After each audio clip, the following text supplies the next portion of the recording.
بسم اللہ الرحمن الرحیم الحمدللہ رب العالمین والصلاة والسلام علی سید الانبیاء و خاتم النبیین۔ السلام علیکم، میں ہوں نوید احمد اور آپ دیکھ رہے ہیں میرا یوٹیوب چینل قرآن حدیث اردو۔ مستدرک الحاکم کی حدیث پاک میں ہے، سیدنا ابو سعید خدری رضی اللہ تعالیٰ عنہ بیان فرماتے ہیں کہ رسول اللہ صلی اللہ علیہ وآلہ وسلم نے ارشاد فرمایا، اس ذات کی قسم جس کے ہاتھ میں میری جان ہے، ہم اہل بیت سے جو کوئی بھی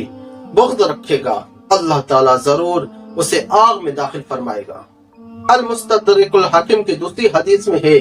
کہ سیدنا عبداللہ بن عباس یہ بیان فرماتے ہیں کہ رسول اللہ صلی اللہ علیہ وآلہ وسلم نے فرمایا، اے اولاد عبد المطلب، میں نے تمہارے لیے اللہ تعالیٰ سے 3 دعائیں مانگی ہیں کہ نمبر 1 تمہیں ثابت قدم رکھے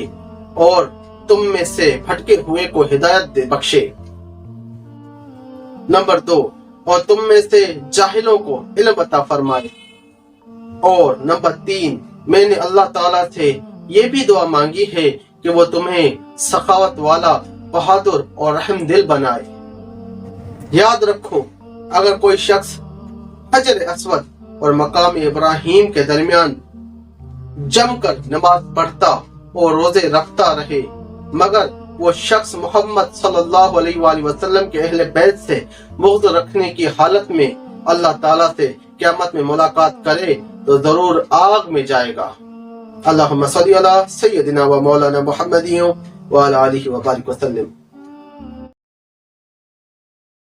صلی اللہ علی محمد